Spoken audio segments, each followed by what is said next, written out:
Mi trovo al Salone dei Cocchieri, sono a Sassuolo e abbiamo detto di continuare questo percorso del balsamico valorizzato in cucina. Questo è un ristorante storico e sono in compagnia di William Lanzotti, che è il chef e anche titolare di questo storico ristorante di fianco al Palazzo Ducale appunto di Sassuolo, e sempre con Enrico Corsini, presidente del consorzio dell'aceto balsamico tradizionale, e Sofia Malagoli. Bene, noi abbiamo detto che volevamo vedere quali sono i tanti utilizzi, ce ne sono tanti in cucina di utilizzi del balsamico, ma abbiamo fatto un piccolo spaccato partendo da alcuni piatti e anche con un dessert che viene valorizzato con il mosto cotto. William, allora partiamo con la descrizione di questi piatti? Certo.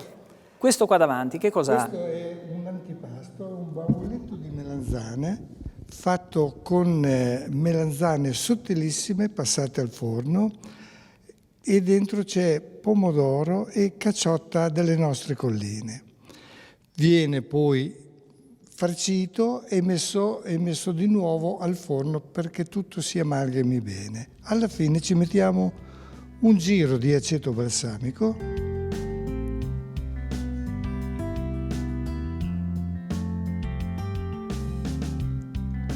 Per completare il tutto, e questo è un antipasto veramente gustoso. Poi vedo dei tortelloni che nella tradizione culinaria modenese non possono mancare. Sì, anche se in verità col mantovano, il reggiano, i tortelli di zucca, noi comunque li presentiamo tradizionalmente come tortelli normali. All'impasto dentro c'è zucca, ma anche qualcos'altro, un formaggio un po' particolare che dà una nota di diversità e sapore più deciso, ecco, rispetto e meno dolce rispetto ai tortelli tradizionali. Anche qui ci mettiamo l'aceto balsamico, quello un pochino più forte, e lo mettiamo in questa maniera. Quindi qua passiamo ai 25 anni, insomma. L'abbinamento con formaggio, zucca e balsamico per me è eccezionale. Sotto come base anche qui c'è una piccola fonduta con un formaggio molto molto particolare che è il tosone, che troviamo dentro ai nostri casifici. Un po' di straforo, ma riusciamo a trovarne un po'. Quindi abbiamo anche un secondo importante. Il secondo importante è un filetto col mosto cotto.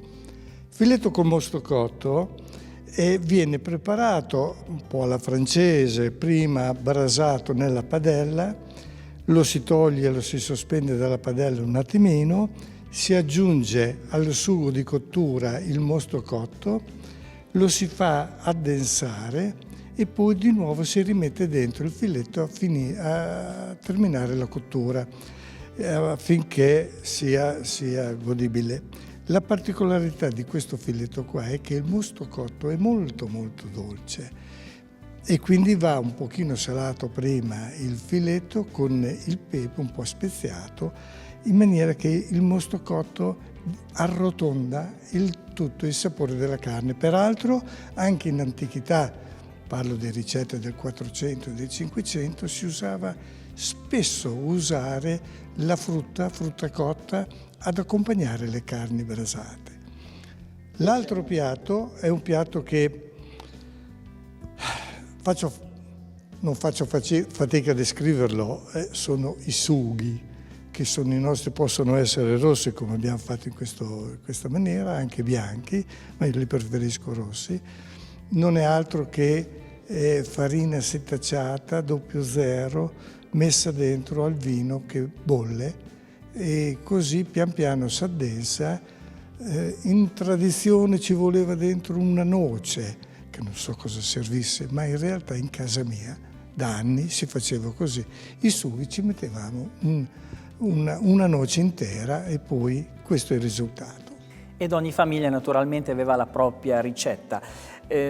Sofia, a proposito di ricette, e ti cedo il microfono, presto ci sarà un piccolo compendio, anzi un importante compendio che raccoglie diverse ricette con aceto balsamico e non solo. Ricette che non vengono solamente dal territorio modenese, ma ricette che vengono un po' da tutte le nazioni del mondo, che utilizzano questo ingrediente modenese in ricette che non sono proprio modenesi. Assolutamente sì. Molto presto uscirà un nuovo libro, una pubblicazione sui balsamici di Modena, il balsamico IGP e il tradizionale DOP, edito da una prestigiosissima casa editrice modenese che mi ha scelto come autore di questo volume. E all'interno di questo libro abbiamo raccolto alcune ricette sia della tradizione modenese, ma come hai detto tu giustamente Claudio, anche da molto lontano. Perché è la strada che si percorre da tanti anni insieme ai consorzi di tutela, insieme alla consorteria di Spilamberto e anche e soprattutto insieme a tutti i produttori coinvolti, è spiegare al grande pubblico la versatilità del prodotto balsamico, sia esso IGP o tradizionale DOP. Sai, molto spesso noi siamo soliti abbinare il nostro prodotto della tradizione a piatti tipici delle nostre nonne, come abbiamo visto adesso, il tortellone piuttosto che il filetto o i sughi.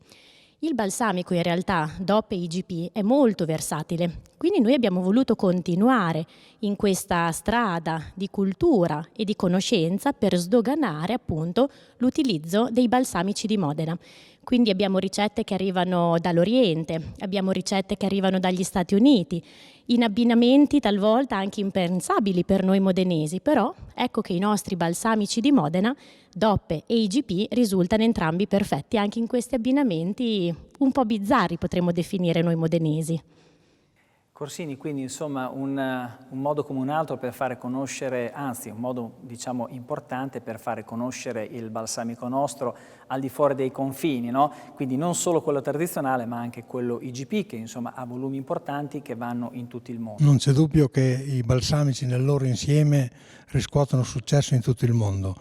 Noi chiediamo però che da tutto il mondo, adesso magari non è molto comodo oggi, ma che vengano a vedere le nostre acetaie, ed è per questo che è il 20° anno che noi nell'ultima domenica di settembre facciamo acetaie aperte. Anche quest'anno, nonostante le vicende della pandemia, ben 30 acetaie sono rese disponibili ad aprire e far conoscere il mistero che avviene in queste soffitte, che è una cosa che è unica al mondo, non c'è nessun altro paese che possa vantare le acetaie che abbiamo noi, così come ovviamente le tante acetaie dell'IGP che fanno volumi molto più alti, ma credo che tutti insieme difendiamo questa tradizione, questa cultura, e mi pare che vedendo queste ricette sia molto chiaro che sono prodotti utilizzabili anche fuori dai confini italiani, anche con ricette di altri paesi, e quindi il fatto di essere diventato un prodotto universale ci riempie di orgoglio, ma chiediamo che possano venire sempre in più a visitare le nostre acetaie. Ecco, aggiungo io, insomma, tanta cultura che viaggia con il nostro balsamico tradizionale, non solo. Beh, siamo veramente arrivati al termine di questa puntata di A Cielo Aperto. Io ringrazio coloro che, insomma, ci hanno accompagnato nella visita all'acetaie e anche ai campi dove si produce la materia prima, quindi l'uva importante per il mosto. Grazie allo chef, grazie a Sofia, un po' di pubblicità e ci troviamo tra un po' con i frutti della terra.